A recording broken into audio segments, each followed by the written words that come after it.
안녕하세요. 반갑습니다. 제가 이번에 가져온 책은 헤르만 헤세의 데미안입니다. 굉장히 유명한 책인데 이해하기 어려운 책으로도 유명하죠. 제가 2번 읽었는데 아직도 조금 이해하기 힘들더라고요. 그래서 선과 악, 사랑, 자유, 자기 자신과의 투쟁, 그리고 사회 풍자까지 들어갔다고 하는데 어쨌든 굉장히 많은 게 담겨 있습니다. 줄거리는 사실 그렇게 어렵지 않아요. 10살의 한 어린 아이가 성장하게 되면서 겪게 되는 일들, 그리고 그 일들을 통해서 성숙해지는 과정을 그렸어요. 이제 또 주인공이 만나게 되는 인물들이 있는데 그 인물들을 통해서 뭔가를 하나씩 배우고 깨닫게 돼요. 그리고 그 인물들 중에 하나가 데미안입니다.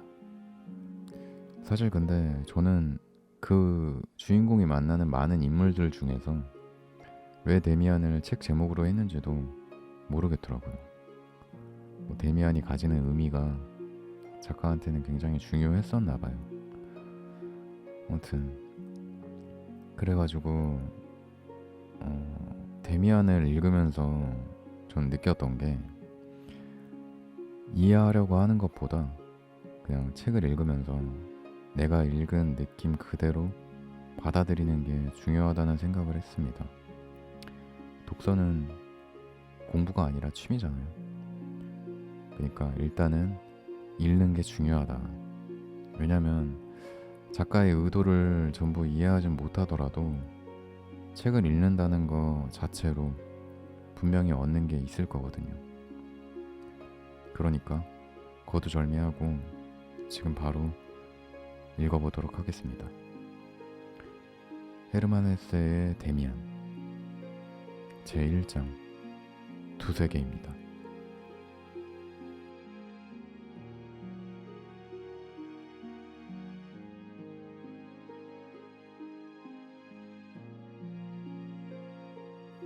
열 살 때 고향 소도시의 라틴어 학교에 다니던 시절의 처음으로 내 이야기를 시작하려 한다. 추억이 짙은 향기가 밀려와 안에서부터 아픔과 아늑한 전율로 마음을 흔든다. 어두운 골목과 환한 집들, 탑들, 시계 치는 소리와 사람들 얼굴, 편안하고 따스한 안락함이 가득한 방들, 비밀과 유령의 공포로 가득한 방들, 따뜻한 비조음의 냄새, 토끼와 하녀들의 냄새, 집에서 약 다리는 냄새와 마른 과일 향이 난다. 그곳에는 두 세계가 뒤섞여 있었다. 밤과 낮이 두 국으로부터 나왔다. 한 세계는 아버지의 집이었다. 그러나 이 세계는 더 좁아서 그 안에는 부모님밖에 살지 않았다. 나도 대부분 잘 알고 있는 이 세계는 아버지와 어머니, 사랑과 엄격함, 모범과 학교라는 이름으로 불렸다. 은은한 광채, 맑음, 깨끗함이 이 세계에 속했고 거기엔 부드럽고 다정한 말들, 깨끗이 씻은 손, 깔끔한 옷, 훌륭한 예절이 깃들어 있었다. 아침엔 찬송가가 불렸고 성탄절엔 의식이 치러졌다. 이 세계에는 미래로 통하는 곧은 선들과 길들이 있었고 의무와 책임, 양심의 가책과 고해, 용서와 선의, 사랑과 존경, 성경 말씀과 지혜가 있었다. 삶이 맑고 정결하고 아름답고 정돈되어 있으려면 이 세계 쪽에 서야 했다. 한편 또 하나의 세계가 바로 우리 집 한복판에서 이미 시작되고 있었는데 그것은 전혀 다른 세상이었다. 냄새도 다르고 말도 다르고 약속하고 요구하는 것도 달랐다. 이 두 번째 세계에는 하녀들과 직공들이 있었고 유령 이야기와 추한 소문들이 있었다. 거기엔 섬뜩하고 유혹적인 무시무시하고 수수께끼 같은 일들이 넘쳐났다. 도살장과 감옥, 주정뱅이들과 악쓰는 여자들, 새끼 낳는 암소들, 쓰러진 말들이 있었으며 강도, 살인, 자살에 대한 이야기들이 돌았다. 아름답고도 무시무시한, 거칠고도 잔인한 이런 모든 일들이 사방에서, 바로 옆 골목에서, 바로 옆집에서 일어났고 경찰과 불량배들이 돌아다녔다. 주정뱅이들이 아내를 팼고 저녁이면 젊은 여자들이 무리지어 공장에서 쏟아져 나왔다. 늙은 여자들은 누군가에게 주술을 걸어 병에 걸리게 할 수 있었고 숲에는 도둑들이 살았으며 방화범들이 경관에게 잡히기도 하였다. 이 격렬한 두 번째 세계가 어디서나 넘쳐나고 냄새를 풍겼다. 어머니와 아버지가 계시는 우리 집만 빼곤 어디에서나. 그리고 참 좋았다. 여기 우리 집에는 평화와 질서, 안정이 있다는 것, 의무와 양심, 용서와 사랑이 있다는 사실이 경이로웠다. 그리고 그 모든 다른 것들, 소란스럽고 요란한 것들, 음침하고 폭력적인 것들로부터 한 발짝 펄쩍 뛰면 어머니에게로 도망칠 수 있다는 사실이 놀라웠다.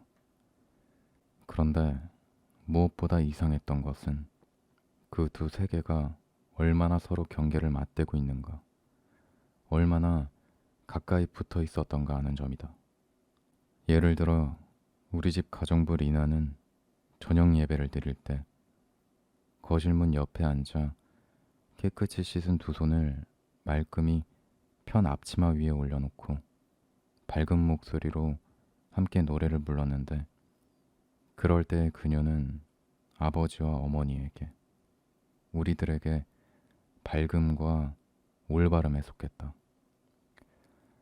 그런 다음 부엌이나 장작을 쌓아둔 헛간에서 내게 머리 없는 난쟁이 얘기를 해주거나 푸줏간의 좁은 가게 안에서 이웃집 여자들과 싸울 때면 그녀는 다른 사람이었고 다른 세계에 속했으며 비밀에 쌓여 있었다. 그런데 모든 것이 그랬고 무엇보다 나 자신이 가장 심하게 그랬다. 물론 나는 밝고 올바른 세계에 속해 있었으며 내 부모님의 자식이었다. 하지만 내 눈과 귀가 닿는 곳 어디에나 다른 것이 있었다. 나는 그 다른 것 속에서도 살고 있었다. 비록 그것이 내게 종종 낯설고 무서운 일로 거기서는 자주 양심의 가책과 불안을 느꼈다고 해도 말이다. 심지어 이따금씩 내가 가장 살고 싶었던 곳은 금지된 세계 아니었다. 그리고 종종 밝은 세계로의 기여하는 덜 아름다운 것, 더 지루한 것, 더 무미건조한 것으로 돌아가는 것 같았다. 내 인생의 목표가 부모님처럼 되는 것임을, 그렇게 밝고 정갈하며 그렇게 우월하고 단정하게 되는 것임을 나도 알고는 있었다. 그러나 거기까지는 길이 멀었다. 거기까지 가려면 학교를 견뎌내야 하고 대학을 다녀야 하고 온갖 시험들을 치러야 했다. 그러고도 길은 계속 또 다른 더 어두운 세계 옆을 지나거나 그 한가운데를 뚫고 지나가게 돼 있어서 그 어두운 세계에 머무르고 그 속으로 가라앉는 것도 전혀 불가능한 일은 아니었다. 그렇게 되어버린 탕하에 대한 이야기들을 나는 열정을 가지고 읽었다. 그 이야기들에서 아버지에게로 그리고 선한 세계로의 귀환은 늘 마음 놓이는 훌륭한 일이었고 나는 전적으로 그것만이 옳고 선하며 바람직한 것이라고 느꼈다. 그럼에도 불구하고 악당들과 탕아들이 나오는 대목이 훨씬 더 내 마음을 끌었다. 이런 말을 하고 고백해도 된다면 실은 이따금씩 탕아가 참여를 하고 다시 받아들여지는 것이 정말 유감스러웠다. 하지만 그런 말은 입 밖에 내지 않았고 그런 생각도 하지 않았다. 그것은 그저 막연히 어떤 예감이나 가능성으로 감정의 저 밑바닥에 깔려 있었다. 악마를 상상할 때면 나는 그것이 변장을 하고 있든 본 모습을 드러내고 있든 저 아래 길거리나 가설시장에 혹은 술집에 있는 모습으로 생생하게 떠올릴 수 있었다. 그러나 우리 집에 있을 거라고는 상상도 할 수 없었다. 내 누이들도 마찬가지로 밝은 세계에 속해 있었다. 내가 보기엔 그들은 본질적으로 나보다 훨씬 더 아버지 어머니에게 가까웠다. 나보다 더 착하고 더 도덕적이고 더 건전했다. 그들도 결점과 나쁜 버릇들을 가지고 있었지만 내가 보기엔 그리 심각하지 않았고 어두운 세계에 훨씬 더 가까이 있어 악과의 접촉으로 자주 힘들고 괴로웠던 나와는 달랐다. 누이들은 부모님처럼 아낌받고 존중받을 만했다. 누이들과 다투었을 때도 시간이 흘러 스스로 양심에 비춰보면 나쁜 쪽은 늘 나였고 싸움의 원흉으로서 용서를 빌어야 하는 것도 나였다. 왜냐하면 누이들을 모욕하는 것은 부모님을, 선함과 도덕을 모욕하는 일이었기 때문이다. 내게는 누이들보다는 오히려 가장 못된 뒷골목 불황아와 나눌 수 있는 비밀들이 있었다. 날씨도 좋고 양심에 거리낄 것도 없는 기분 좋은 날에는 누이들과 노는 것, 착하고 훌륭하게 그들과 함께 지내는 것, 바르고 고귀한 겉모습의 자신을 보는 것은 참 좋았다. 천사가 악마, 그런 모습이었으리라. 천사가 된다는 건 우리가 알던 일 중 최고의 것이었다. 천사가 되는 걸 우리는 달콤하고 경이로운 일로, 마치 크리스마스나 행복할 때처럼 밝은 음향과 향기에 둘러싸인 것으로 생각했다. 그런 시간과 날들은 얼마나 드물었던가. 나는 우리에게 허용된 악이 없는 놀이를 하며 놀다가도 종종 몹시 격해졌고 그것이 누이들에게는 너무 심하다고 느껴져 싸움과 소동으로 이어지곤 했다. 나는 화가 치밀면 난폭해져서 닥치는 대로 말하고 행동했는데 내뱉는 순간 스스로도 그 극악무도함이 뼛속 깊이 느껴지는 폭언을 해대곤 했다. 그러고 나면 참담하고 어두운 후회와 뉘우침의 시간이 왔다. 그 다음엔 용서를 빌어야 하는 고통스러운 순간이 찾아왔고, 그런 후에야 다시 밝은 빗줄기가, 갈등 없는 조용하고 고마운 행복이 몇 시간 혹은 짧은 순간 돌아오곤 했다. 나는 라틴어 학교에 다니고 있었다. 시장 아들과 수석 삼림관 아들이 같은 반이어서 이따금 우리 집에 놀러 오곤 했는데, 난폭하긴 했지만 그래도 허용된 선한 세계에 속한 애들이었다. 그럼에도 나는 평소 우리가 깔보는 공립학교에 다니는 이웃 아이들과도 가깝게 지내고 있었다. 그들 중 한 명으로 내 이야기를 시작해야겠다. 수업이 없는 어느 오후, 나는 이웃집 애들 2명과 근처를 이리저리 돌아다니고 있었다. 그때 더 큰 애가 하나 다가왔다. 13살쯤 된 힘세고 상스러운 애였는데 공립학교 학생으로 재단사의 아들이었다. 그의 아버지는 술주정뱅이였고 가족 모두 평판이 좋지 않았다. 프란츠 크로머는 나도 잘 알고 있었는데 나는 그 애가 무서웠다. 그때 그를 마주친 게 나로선 달갑지 않았다. 그 애는 벌써 어른 티를 내며 젊은 직공들의 걸음걸이와 말투를 흉내내고 있었다.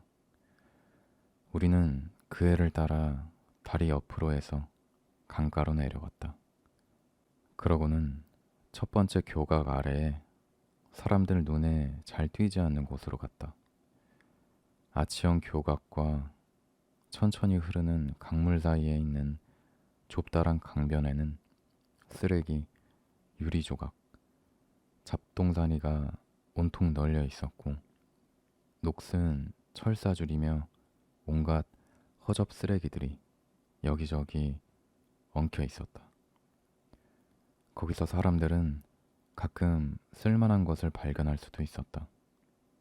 우리는 프란츠 크로모의 지휘를 받으며 그 주변을 뒤져서 찾아낸 것들을 그에게 보여주어야 했다. 그러면 그 애는 그것을 제 주머니에 집어넣든가 물속으로 던져버리든가 했다. 그 애는 우리에게 특히 나비나 구리 혹은 주석으로 된 물건이 있는지 잘 살피라고 했고 그런 것들은 모두 자기가 챙겨 넣었다. 그 애는 뿔로 만든 낡은 빗도 하나 챙겼다. 그와 함께 있는 내내 나는 마음이 조마조마했다. 아버지가 아신다면 내게 이런 교제를 금하시리라는 것을 알아서가 아니라 프란츠 크로머가 두려웠기 때문이다. 그 애가 나를 받아들여 다른 애들과 똑같이 대하는 것은 기뻤다. 내가 그 애와 어울리는 일은 이번이 처음인데도 마치 오래전부터 그렇게 해온 것처럼 그 애는 명령하고 우리는 복종했다. 마침내 우리는 땅바닥에 앉았다. 프란츠가 물속에다 침을 뱉었는데 흡사 얼음 같았다. 입새로 침을 찍 뿜어 원하는 대로 어디든지 맞췄다. 이야기가 시작되었다. 아이들은 또래 학생들이 저지를 수 있는 온갖 허풍과 나쁜 짓들을 자랑 삼아 떠들어댔다. 나는 잠자코 있었는데 그 침묵이 눈에 띄어 프로모의 분노를 사게 되지 않을까 두려웠다. 두 친구는 처음부터 내게서 떨어져 나가 크로모에게 붙었고 나는 그들 사이에서 이방인이었다. 그 애들에게는 내 옷차림이나 태도가 거슬린다는 걸 느끼고 있었다. 라티노 학교 학생인데다가 좋은 집안 아들인 나를 프란츠 크로머가 좋아할 리 없었고, 다른 두 아이는 무슨 일이 벌어져 내가 곤경에 빠져도 모른 척하리라는 걸 나는 잘 알고 있었다. 순전히 겁이 나서 마침내 나도 이야기를 시작했다. 대담한 도둑 이야기를 꾸며냈는데 나를 그 주인공으로 만들었다. 길 모퉁이 물 방앗간집 과수원에서 어느 날 밤 친구 하나와 사과를 한 자루 가득 훔쳤는데, 그것도 보통 사과가 아니라 라이네테나 골트 파르메네 같은 최고급 품종이었노라고 했다. 순간의 위험을 모면하기 위해서 나는 그 이야기로 피신에 들어간 것이었다. 이야기를 꾸며내어 들려주는 것은 나로서는 능숙한 일이었다. 다만 이야기가 너무 빨리 끝나서 더 난처한 일에 말려들지 않도록 나는 온갖 기교를 발휘했다. 한 명이 나무 위로 올라가서 사과를 아래로 던지는 동안 다른 한 명은 밑에서 계속 망을 보아야 했다고 나는 말했다. 그리고 자루가 얼마나 무거웠던지 마침내 우리는 그것을 다시 풀어서 반을 덜어야 했다고. 그러나 반 시간 뒤에 다시 가서 그것도 마저 가져왔노라고 이야기했다. 이야기를 끝냈을 때 나는 약간의 박수를 기대했다. 마지막에 가서는 열이 올라 꾸며대면서 스스로 이야기에 취했던 것이다.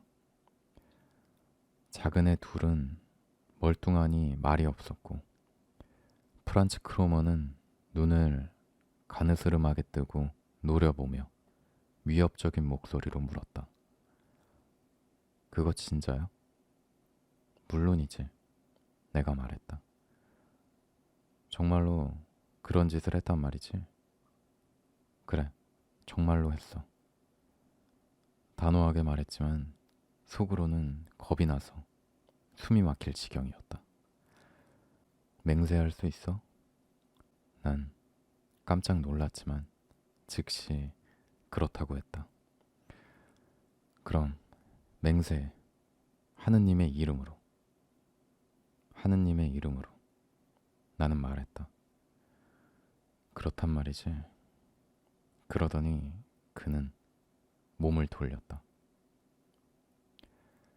나는 그것으로 잘 끝났다고 생각했고, 그 애가 곧바로 일어나서 돌아가자고 했을 때 기뻤다. 다리 위에 이르자 나는 머뭇거리며 이제 집에 가야 한다고 말했다. 그렇게 서두를 거 없어. 프란츠가 웃었다. 우린 가는 길이 같잖아. 그 애는 천천히 어슬렁거리며 계속 걸어왔고 나는 감히 도망치지 못했다. 그런데 그 애는 정말 우리 집 쪽으로 가고 있었다. 우리가 거의 다 와서 우리 집 대문과 묵직한 구리 손잡이, 햇빛이 반사된 창문, 어머니 방에 커튼이 보이는 곳에 이르렀을 때 나는 깊은 안도의 한숨을 내쉬었다. 드디어 집으로 돌아왔구나.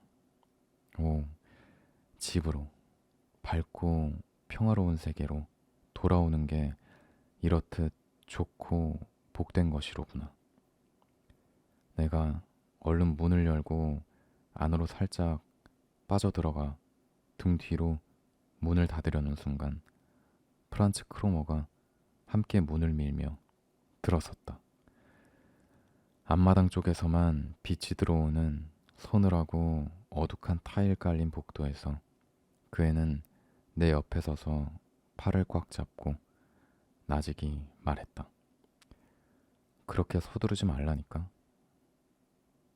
나는 깜짝 놀라서 그 애를 쳐다보았다. 내 팔을 잡은 그의 손이 무쇠처럼 단단했다. 나는 생각해 보았다. 얘가 도대체 무슨 생각을 하는 거지? 나를 괴롭히겠다는 건가? 지금 내가 소리를 지르면, 큰 소리로 외치면 위에서 누군가 나를 구하러 제때 달려 나올 수 있을까? 그러나 나는 포기했다. 뭐지? 어쩌겠다는 거야? 내가 물었다. 별거 아니야. 그냥 너한테 뭘 좀 더 물어봐야겠어.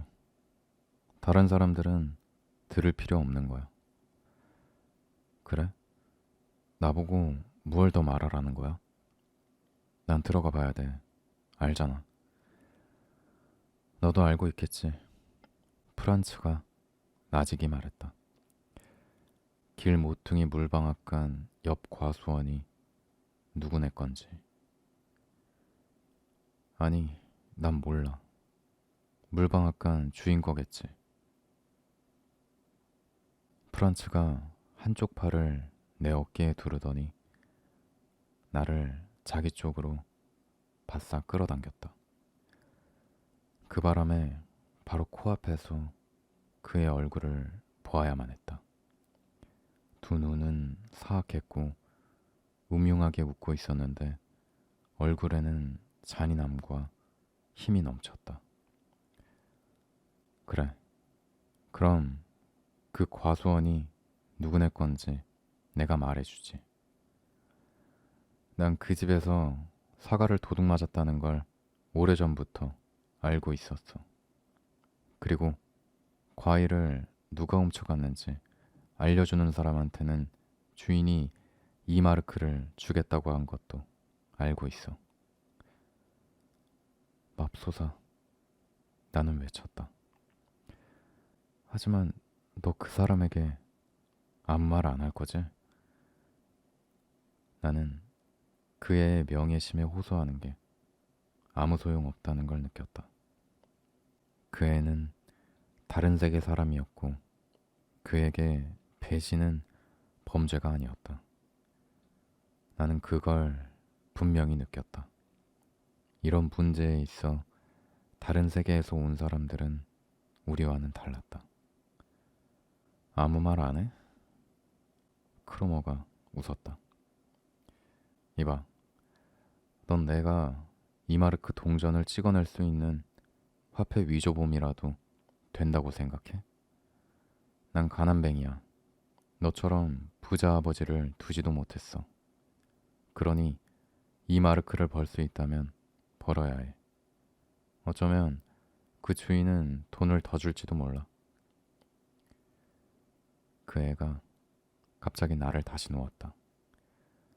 우리 집 현관에선 더 이상 평화와 안전의 향기를 맡을 수 없었다.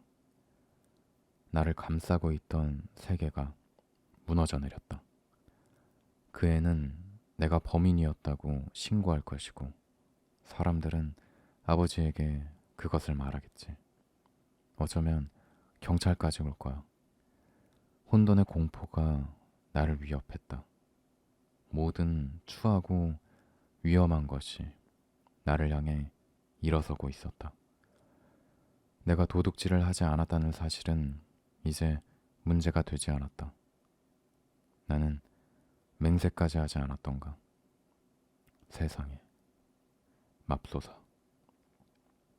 눈물이 핑 돌았다.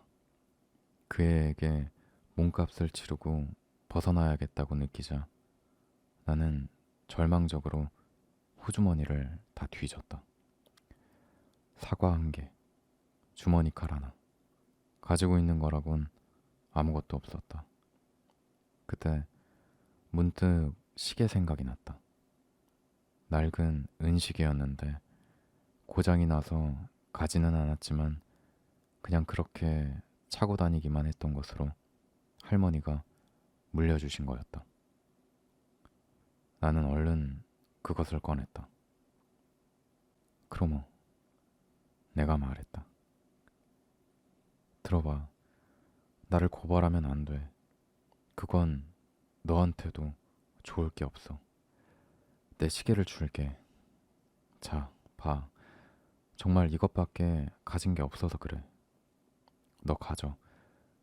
은으로 된 거야. 내부 기계가 좋아. 그런데 약간 고장이 나서 고쳐야 돼. 그 애는 미소를 띠며 시계를 제 커다란 손에 받아주었다. 나는 그 손을 보며 그것이 얼마나 우악스럽고 내게 깊은 적개심에 차 있는지, 그것이 어떻게 내 삶과 평화를 움켜잡으러 뻗어오고 있는지 느꼈다. 이거 은으로 된 거야. 내가 머뭇거리며 말했다. 은이고 고물 시계고 난 관심 없어. 그 애는 깊은 경멸을 드러내며 말했다. 너나 고쳐 써라. 하지만 프란츠, 나는 그 애가 가버리지나 않을까 두려움에 떨며 외쳤다. 잠깐 기다려봐. 이 시계를 받아. 이거 정말 은으로 된 거야. 진짜야. 난 이것밖에 가진 게 없어. 그 애는 싸늘하게 경멸하듯 나를 바라보았다. 그러니까 내가 누구한테 가는지 알긴 아는군. 아니면 난 이걸 경찰에 가서 말할 수도 있어. 순경을 잘하니까. 그가 가려고 몸을 돌렸다. 나는 그의 소매를 붙잡았다. 그렇게 되어선 안 되었다. 그 애가 그렇게 가버리고 닥쳐올 모든 일을 겪느니 차라리 죽는 게 훨씬 나을 것 같았다. 프란츠, 난 흥분해서 목쉰 소리로 애원했다. 바보 같은 짓 하지 마. 맞지? 그냥 장난으로 그러는 거지? 그래, 장난이야. 하지만 넌 비싼 대가를 치러야 할 거야. 말해봐, 프란츠. 내가 어떻게 하면 되는지. 뭐든지 할게. 그 애는 눈을 가늘게 뜨고 나를 유심히 살피더니 다시 웃었다. 바보같이 굴지 마. 그 애가 선심이라도 쓰듯 말했다. 너도 나만큼이나 잘 알잖아.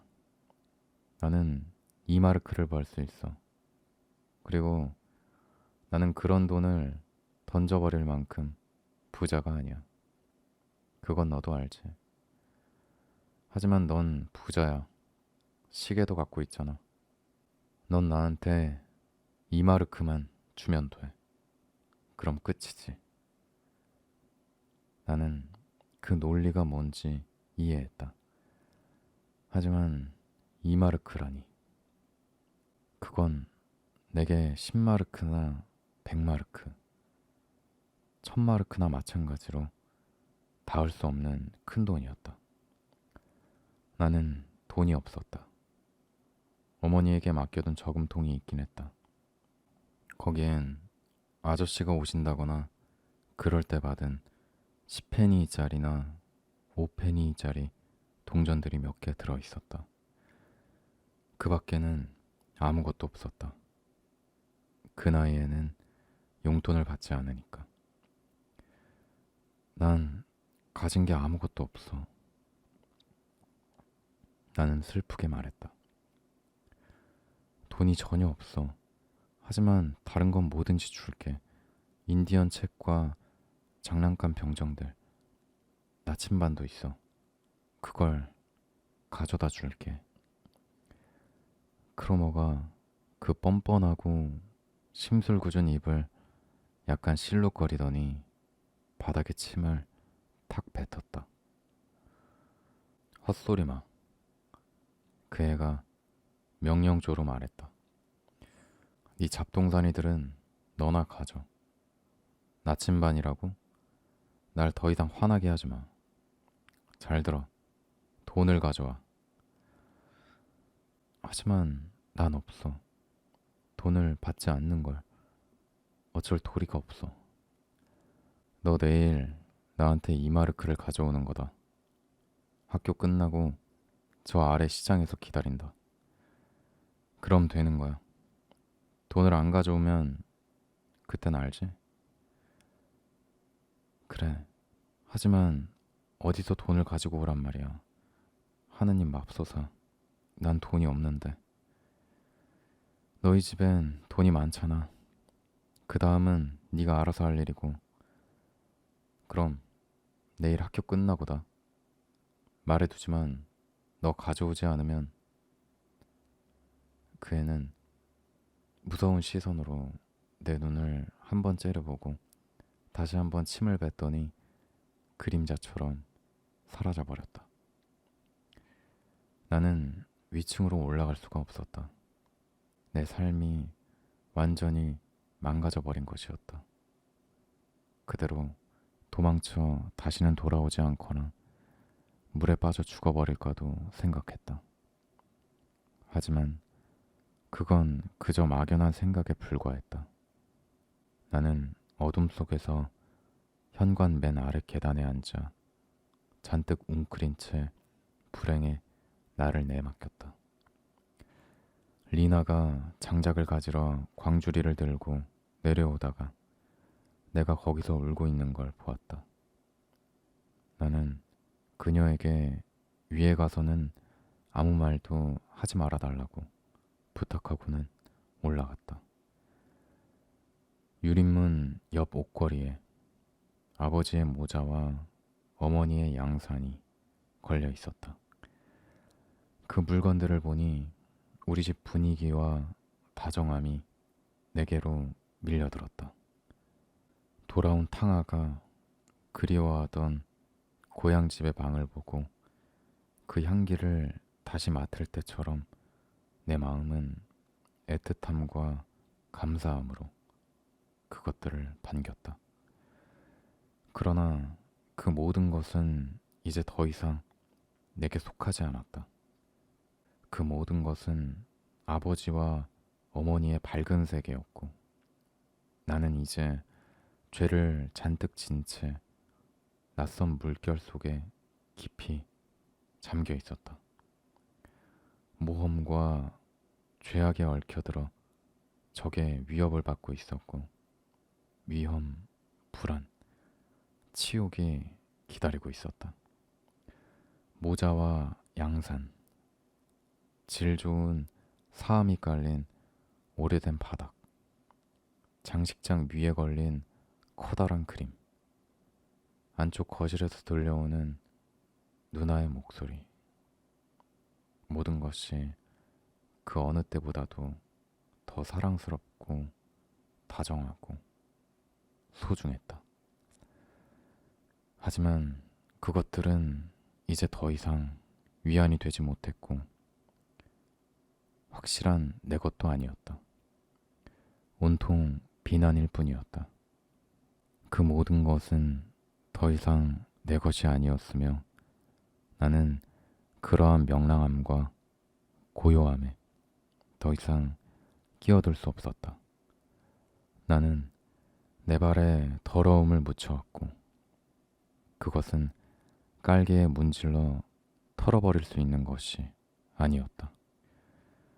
고향의 세계가 알지 못하는 그림자를 내가 끌고 들어온 것이었다. 이제까지 나는 얼마나 많은 비밀들을 가졌던가, 얼마나 많은 두려움을 느꼈던가. 그러나 내가 오늘 집으로 끌고 들어온 곳에다 대면 그것들은 모두 놀이요, 장난이었다. 운명이 내 뒤를 쫓고 있었다. 어머니가 알아서는 안 되는 손이, 그 앞에서는 어머니도 지켜줄 수 없는 손이 나를 향해 뻗쳐오고 있었다. 이제는 내 범행이 도둑질이었든 거짓말이었든 매한가지였다. 내 죄는 이것인가 혹은 저것인가가 아니라 바로 내가 악마에게 손을 내밀었다는 사실 그 자체였다. 왜 내가 그 애를 따라갔을까?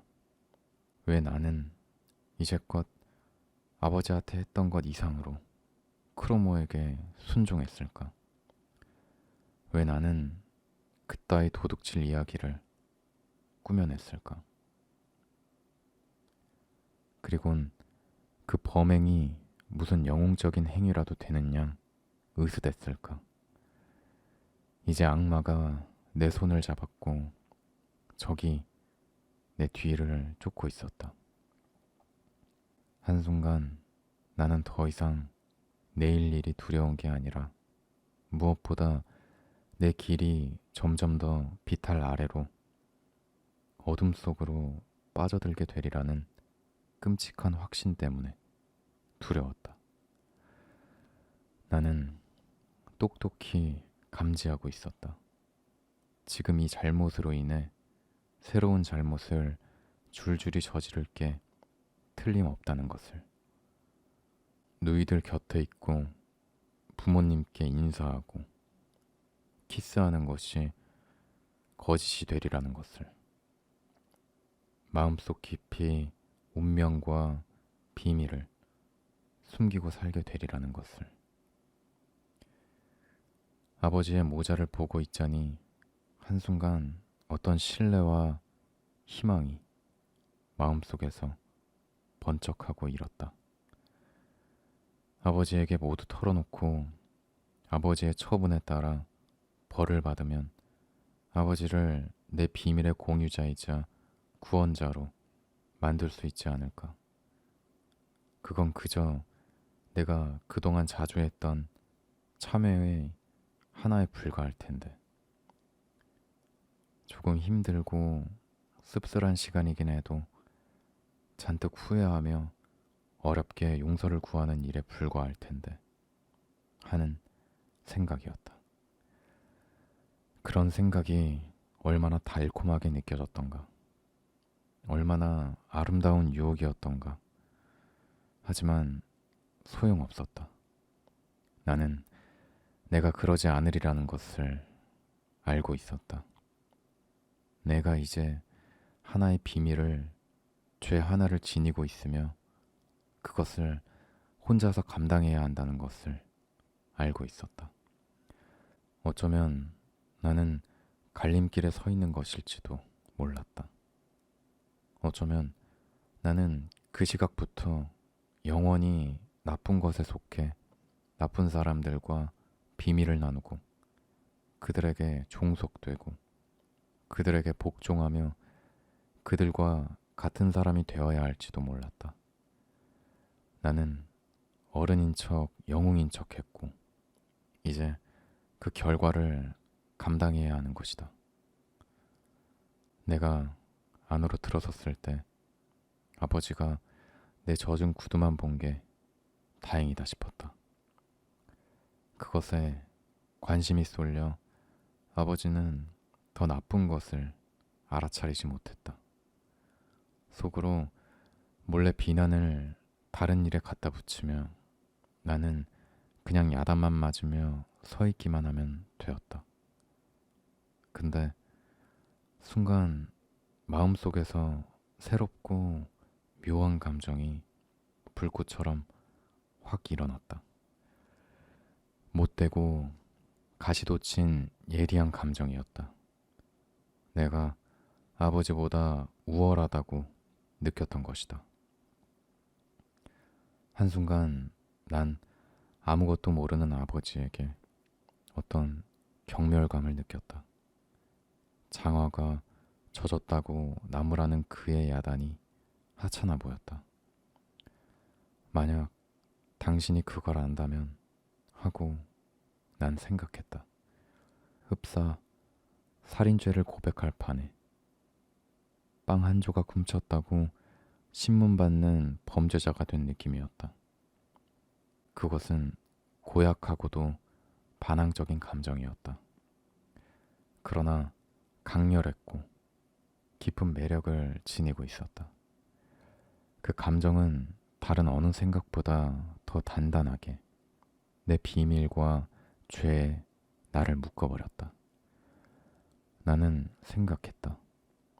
아마 지금쯤 저 크로모 자식은 경찰에 가서 내 이름을 댔을지도 몰라.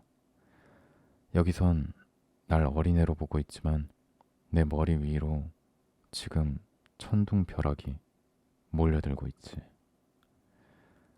지금까지 이야기한 모든 체험 중에서 가장 중요하고 잊지 못할 순간이었다. 그것은 아버지의 신성함에 새겨진 첫 칼자국이었다. 내 유년의 삶을 떠받치고 있는, 그리고 누구든 자기 자신이 되기 위해선 넘어뜨려야 하는 큰 기둥에 난 첫 번째 칼자국이었다.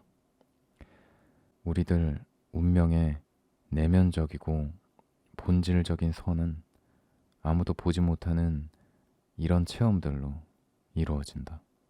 그런 칼자국과 균열은 점점 수가 늘어나고 아물고 잊혀가지만 우리 마음속 가장 비밀스러운 방에서는 여전히 살아남아 계속 피를 흘린다. 그 새로운 느낌에 곧 나 자신이 무서워졌다. 난 곧바로 엎드려 아버지 발에 키스라도 하며 사죄를 하고 싶었다. 그러나 누구도 본질적인 것을 사죄할 수는 없는 법이다. 그런 것은 어린아이도 어느 현자 못지않게 깊이 느끼고 한다. 나는 내일에 대해 곰곰이 생각해보고 내일 어찌해야 할지 방법을 궁리해야 할 필요성을 느꼈다. 하지만 그렇게 하지 못했다. 저녁 내내 우리 집 거실에 달라진 분위기에 익숙해지느라 무진 애를 써야 했다. 벽시계와 테이블, 성경책과 거울, 서가와 벽에 걸린 그림들이 마치 나에게 이별을 고하고 있는 듯했다.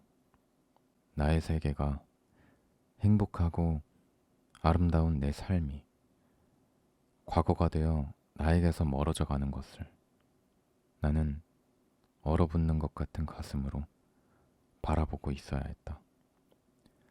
그리고 내가 저 바깥에 어둠과 낯선 곳 속에 흡입력 있는 새뿌리를 내리고 얼마나 단단히 박혀 있는지 느껴야 했다. 처음으로 나는 죽음을 맛보았다. 쓰디쓴 맛이었다. 왜냐하면 죽음은 탄생이니까. 무시무시한 새로운 것 앞에서의 불안과 두려움이니까. 마침내 침대에 누웠을 때 난 기뻤다. 그 전에 마지막 정주의 불로 저녁 기도가 내게 내려졌다. 게다가 우리는 내가 제일 좋아하는 노래도 불렀다. 아, 나는 함께 부르지 못했다. 하나하나가 나에게는 쓸개집이고 독약이었다. 아버지가 축복의 말을 했을 때 나는 함께 기도하지 않았다.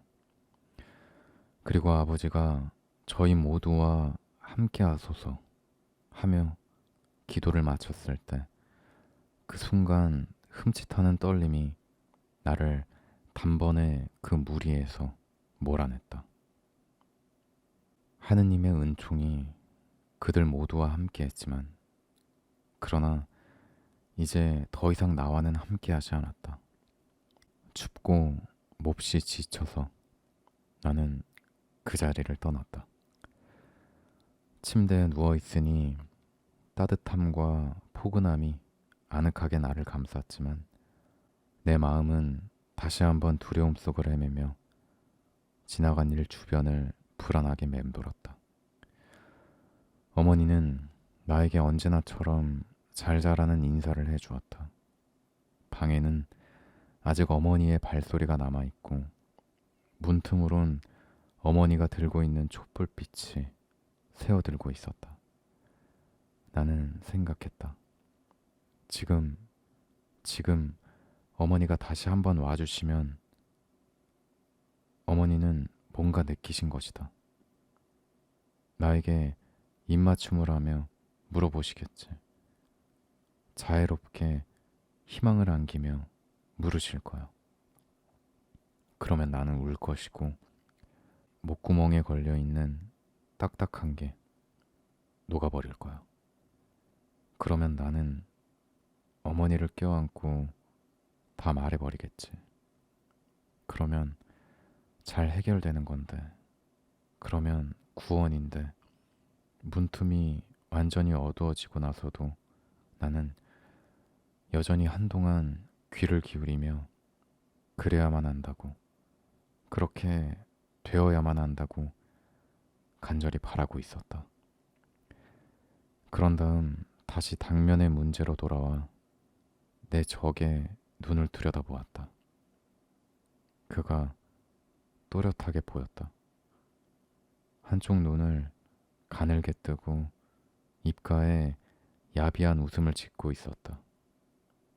그리고 내가 그를 바라보며 피할 수 없는 것을 속으로 삼키고 있는 동안 그는 점점 더 크고 흉측해졌다. 그의 사악한 눈은 악마처럼 번뜩였다. 그리고는 내가 잠들 때까지 내 옆에 바짝 붙어 있었다. 그러나 잠들고 나서 꾼 꿈은 그에 대한 것도 그날 있었던 일에 대한 것도 아니었다. 꿈에선 부모님과 누이들과 내가 배를 타고 가고 있었는데 우리는 평화와 휴일의 눈부신 광채에 둘러싸여 있었다. 한밤중에 깨어났는데 그때까지도 행복감의 여운이 가시지 않아 누이들의 하얀 여름옷이 햇빛 속에 빛나며 아른거리는 듯했다. 그러다가 어느 순간 그 모든 낙원으로부터 현실로 추락해 다시 사악한 눈을 가진 적과 마주 서 있었다.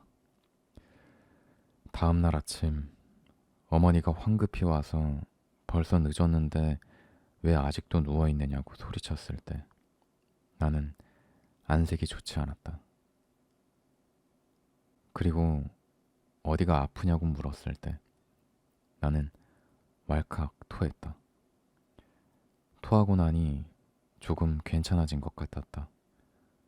몸이 살짝 아픈 날 아침 내내 카밀레 차를 옆에 놓고 어머니가 옆방에서 청소하는 소리, 리나가 바깥 복도에서 고기를 가져온 푸죽한 사람과 이야기하는 소리를 들으며 누워있는 걸 나는 참 좋아했다. 학교에 가지 않아도 되는 오전은 무언가 마법에 걸린 듯한 동화적인 구석이 있었다. 그럴 때면 햇빛이 방 안으로 비쳐들며 아른거렸는데 그건 여느 때 학교에서 빛을 가리느라 초록색 커튼을 내리고는 하던 햇빛이 아니었다. 하지만 오늘은 그마저도 별 감흥이 없었고 틀린 음조를 내고 있었다. 그래, 차라리 죽어버렸으면 좋으련만. 하지만 가끔 그래 온 것처럼 나는 그냥 몸이 조금 아플 뿐이었고 그곳으로는 아무것도 해결되지 않았다. 그 정도는 학교에 가지 않을 핑계는 되었지만 결코 12시에 시장에서 기다리는 크로머로부터 나를 보호해 줄 수는 없었다. 어머니의 다정함도 이번에는 위로가 되지 않았다. 그저 귀찮고 미안한 생각만 들었다. 나는 금방 다시 잠든 척하며 곰곰이 생각했다. 모든 게 소용없었다. 나는 12시 정각에 시장에 나타나야 했다. 그래서 10시에 자리에서 일어나 몸이 다시 나아졌다고 말했다. 그 말은 그런 경우 늘 그렇듯 다시 자리에 가서 눕거나 아니면 오후에는 학교에 가야 한다는 뜻이었다. 나는 학교에 가겠다고 했다. 계획을 하나 세워두었던 것이다. 돈을 안 가지고 크로모에게 갈 수는 없었다. 내 작은 저금통을 손에 넣어야만 했다. 그 안에 충분한 돈이 들어있지 않다는 건 나도 알고 있었다. 어림없었다. 하지만 그래도 얼마는 되고 약간의 돈이라도 전혀 없는 것보다는 나으며 적어도 크로머를 달래주리라는 걸 직감으로 알았다. 양말 바람으로 살그머니 어머니 방으로 들어가 책상에서 내 저금통을 꺼냈을 때는 기분이 나빴다. 하지만 어제 일만큼 기분 나쁘지는 않았다. 심장이 너무 뛰어 숨이 막힐 것만 같았다. 아래로 내려와 계단참에서 살펴보고는 저금통이 잠겨 있다는 걸 알았을 때도 그 두근거림은 여전했다. 저금통을 여는 것은 아주 쉬웠다. 얇은 양철 격자를 뜯어내면 되었다. 하지만 구멍난 자리를 보니 마음이 아팠다. 그로써 나는 도둑질을 한 것이었다. 그 전까지는 그저 사탕이나 과일 같은 걸 몰래 꺼내 먹은 게 전부였다. 비록 내 돈이긴 해도 지금 이건 훔친 돈이었다. 나는 내가 어떻게 다시 크로모와 그의 세계에 한 발짝 다가섰는지, 일이 얼마나 시시각각 내리막길로 치닫고 있는지 느꼈고 거기 저항했다. 하지만 악마가 데려간다 해도 이제 되돌아갈 길은 없었다. 나는 걱정스레 돈을 세어보았다. 저금통 안에서는 그렇게 가득 찬 소리를 내더니 손에 쥐고 보니 보잘것없이 적었다. 65페니이었다. 나는 저금통을 아래층 현관에 감춘 뒤 돈을 손에 꼭 쥐고 집을 나섰다. 지금까지 이 문을 지났던 그 어느 때와도 다른 모습으로 위층에서 누군가 나를 불렀다. 아니, 그런 것만 같았다.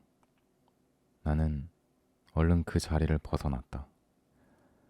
아직 시간이 많아서 나는 빙 둘러가는 길로 들어섰다.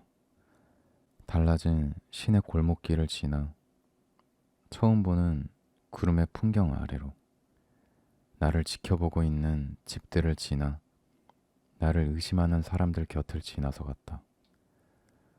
가는 도중에 문득 학교 친구 하나가 언젠가 가축시장에서 1달러를 주었던 생각이 났다.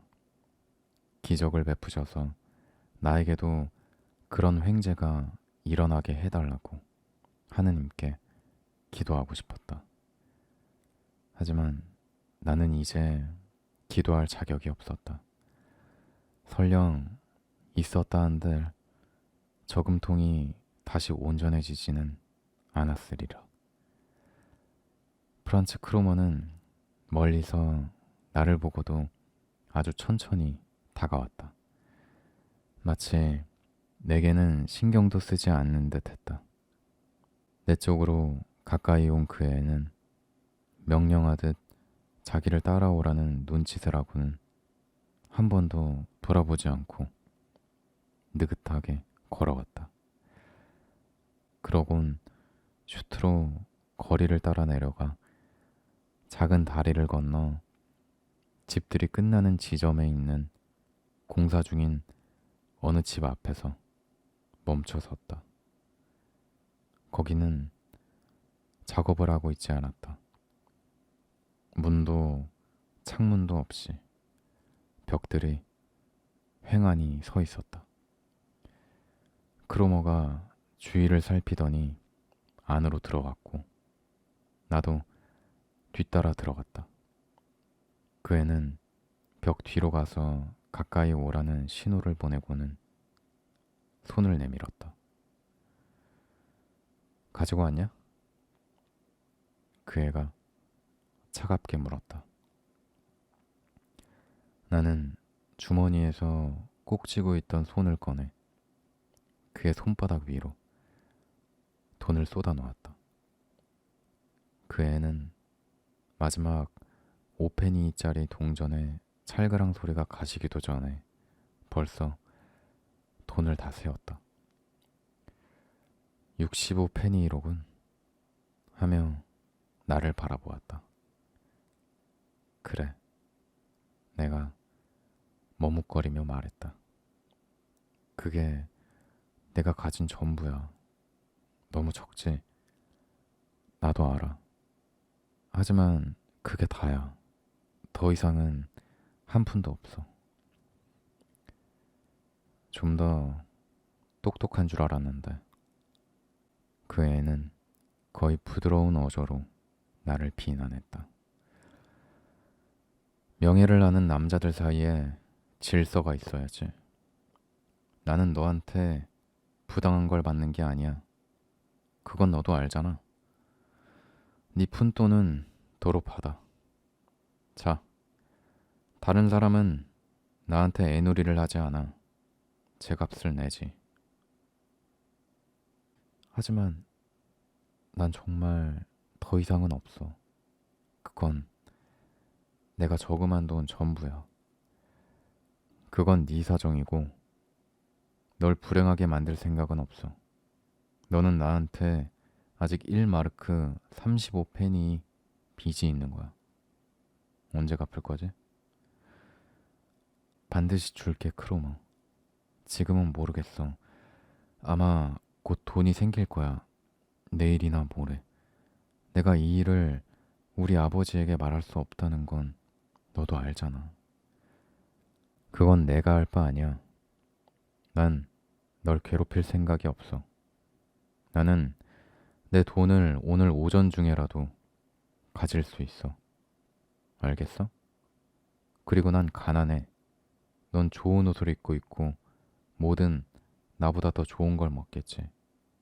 그러나 아무 말 않겠어. 내가 좀 더 기다려주지.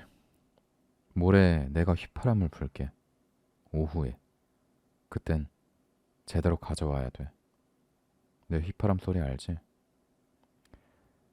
그 애는 내 앞에서 휘파람을 불어 보였다. 자주 듣던 소리였다. 응, 알아. 내가 말했다. 그 애는 가버렸다. 내가 자기와 아무 상관없는 사람이라는 듯이. 그건 우리 사이의 거래였다. 그 이상 아무것도 아니었다. 오늘이라도 어디선가 크로모의 휘파람 소리가 들린다면 나는 깜짝 놀라리라. 그때부터 나는 그 휘파람 소리를 자주 들었다. 지금도 내게는 그 소리가 계속 들리는 것 같다. 나를 예속시킨, 이제 내 운명이 되어버린 그 휘파람 소리가 뚫고 들어오지 못할 장소는 없었고 놀이도 일도 생각도 없었다. 단풍이 곱게 물든 온화한 가을날 오후 나는 자주 내가 몹시 좋아했던 우리 집 작은 화단에 나와 있곤 했다. 그럴 때면 이상한 충동이 내가 더 어렸을 때 했던 소년들의 놀이를 다시 해보게 만들었다. 그럴 때 나는 나보다 더 어린 아직 착하고 자유롭고 순진하며 잘 보호받는 소년 역할을 하고 놀았다. 그러나 그 한가운데로 늘 예상은 하지만 그럼에도 매번 사람을 깜짝 놀라게 하는 크로모의 휘파람 소리가 어디에선가 갑자기 들려와 줄을 탁 끊고 상상을 짓뭉개곤 했다. 그러면 나는 가야 했다. 나를 괴롭히는 자를 따라 어딘가 나쁘고 추한 곳으로 가야 했다. 그에게 변명을 늘어놓고 돈 재촉을 받아야 했다. 그 모든 일이 아마 몇 주일쯤 계속되었을 것이다. 하지만 나에게는 그것이 수년, 아니 영원처럼 느껴졌다. 내게 돈이 있었던 적은 드물었다. 기껏해야 5페니짜리나 10페니짜리 한 개가 전부였는데 리나가 장바구니를 부엌 식탁 위에 놔두면 거기서 훔친 것이었다. 매번 나는 크로모에게 욕을 먹었다. 내게 온갖 경멸이 퍼부어졌다. 그 애를 속이고 그 애가 당연히 받아야 할 돈을 주지 않으려 하니 나는 그의 돈을 훔친 것이고 그 애를 불행하게 만든 원흉이라나. 살면서 괴로움이 그렇게 심장까지 차오른 적이 없었다. 그보다 큰 절망, 그보다 큰 예속도 느껴보지 못했다. 저금통은 장난감 돈으로 채워 다시 제자리에 갖다 놓았는데 거기에 대해선 아무도 묻지 않았다. 하지만 언제 곧 터질 수 있는 일이었다. 크로모의 거친 휘파람 소리 이상으로 나는 어머니를 두려워했다. 어머니가 내게 다가올 때면 저금통에 대해 물어보러 오는 게 아닐까 생각했던 것이다. 내가 한 푼도 없이 내 악마에게로 간 적이 많기 때문에 그 애는 다른 식으로 나를 괴롭히고 이용하기 시작했다. 나는 그를 위해 일해야 했다. 그 애는 자기 아버지 심부름을 해야 했는데 그 애 대신 내가 그 심부름을 했다. 아니면 그 애는 하기 힘든 일을 나에게 시켰다. 10분 동안 한쪽 다리로 서서 뛰게 한다거나 지나가는 사람 밑옷에 종이 쪽지를 붙이고 오라는 식이었다. 그런 괴로움은 수많은 밤 꿈속으로도 이어져 나는 악몽을 꾸고는 땀에 흠뻑 젖어 누워있곤 했다. 한동안 몸이 아팠다. 자주 토했고 걸핏하면 오한이 났는데 밤에는 또 열이 오르고 땀을 흘렸다. 어머니가 뭔가 잘못되었다는 것을 느끼고 많은 관심을 기울였지만 그것이 또 나를 힘들게 했다. 그 관심에 신뢰로 보답할 수 없었기 때문이다. 언젠가 저녁에 내가 일찍 잠자리에 들었는데 어머니가 작은 초콜릿 조각을 하나 가지고 왔다. 내가 더 어렸을 적에 낮에 말 잘 듣고 착하게 지냈을 때 저녁에 잘 자라고 상으로 그런 먹을 것을 주곤 하던 일을 상기시키는 일이었다. 그런데 지금 어머니가 거기 서서 내게 초콜릿 조각을 내밀고 있었다. 나는 마음이 너무 아파서 그냥 고개만 가로저었다. 어머니는 무엇이 문제냐고 물으며 내 머리를 쓰다듬어 주었다. 나는 겨우 아니야, 아니야, 아무것도 안 먹을래요. 라고 말할 수 있었다.